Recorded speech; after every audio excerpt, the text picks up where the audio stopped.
Welcome Priya kitchen. எனக்கு பாவக்காய் பொரியல் செய்கிறது எப்படின்னு பார்க்கலாம். எல்லாம் வதக்கி வெந்துட்டு இருக்கு.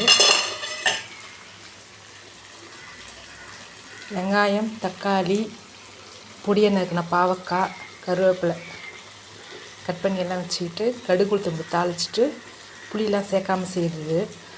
கடுகு உளுத்தம்பருப்பு தாளிச்சிட்டு இதையும் போட்டு நல்லா வதக்கிட்டு, வெங்காயம், தக்காளி, பாவக்காய், கருவேப்பிலை போட்டு நல்லா வதக்கிட்டு, மிளகாத்தூள், மஞ்சள்தூள், உப்பு, பெருங்காயத்தூள் எல்லாம் போட்டு கலந்து இந்த மாதிரி மூடி மூடி வேக வச்சு கலந்து எடுக்கணும்.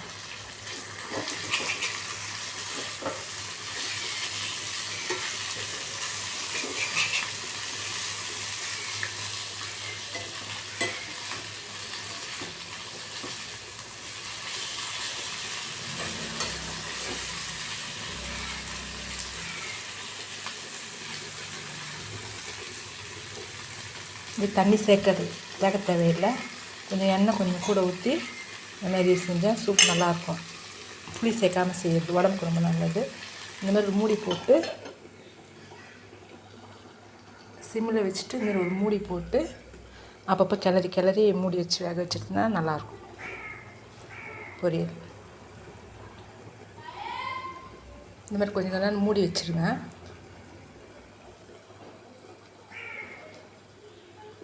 புளியில் ஊற்றி கொஞ்சம் செஞ்சாலும் செய்யலாம். நான் புளி ஊற்றாமல் செஞ்சால் நல்லது உடம்புக்கு. நான் புளி ஊற்றாமல் செஞ்சுருக்கிறேன் இன்றைக்கி.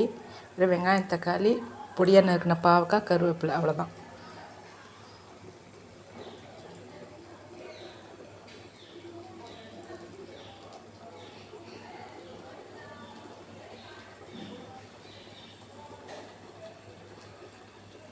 காரத்துக்கு ஏற்ப மிளகாத்தூள் போட்டுங்க.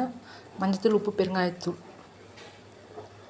போட்டு நல்லா கிளறி எண்ணெய் கொஞ்சம் ஊற்றி மூடி மூடி வேக வச்சு கொஞ்சம் நேரத்தில் வெந்துடும்.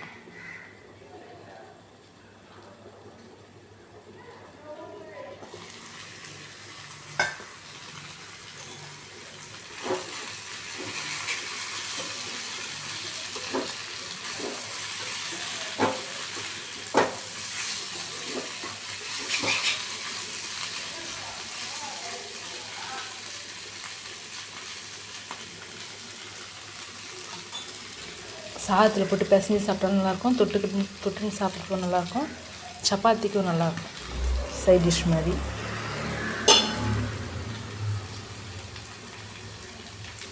இந்த மாதிரி மூடி போட்டு அப்பப்போ திறந்து வேக விடுங்க.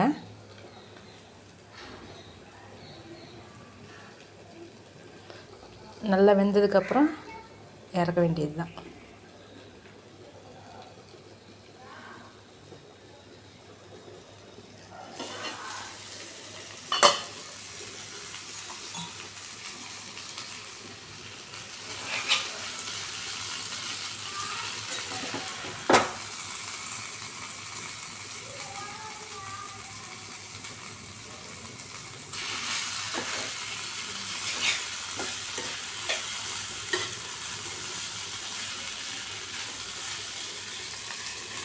புளி வேணால் விருப்பப்பட்டால் கொஞ்சம் புளி தண்ணி சேர்த்துக்கலாம்.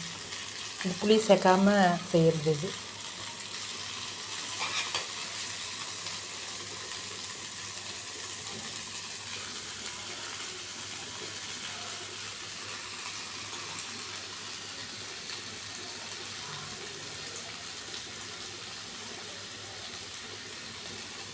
பிடிச்சிருந்தா லைக் பண்ணுங்கள், ஷேர் பண்ணுங்கள். தேங்க்யூ.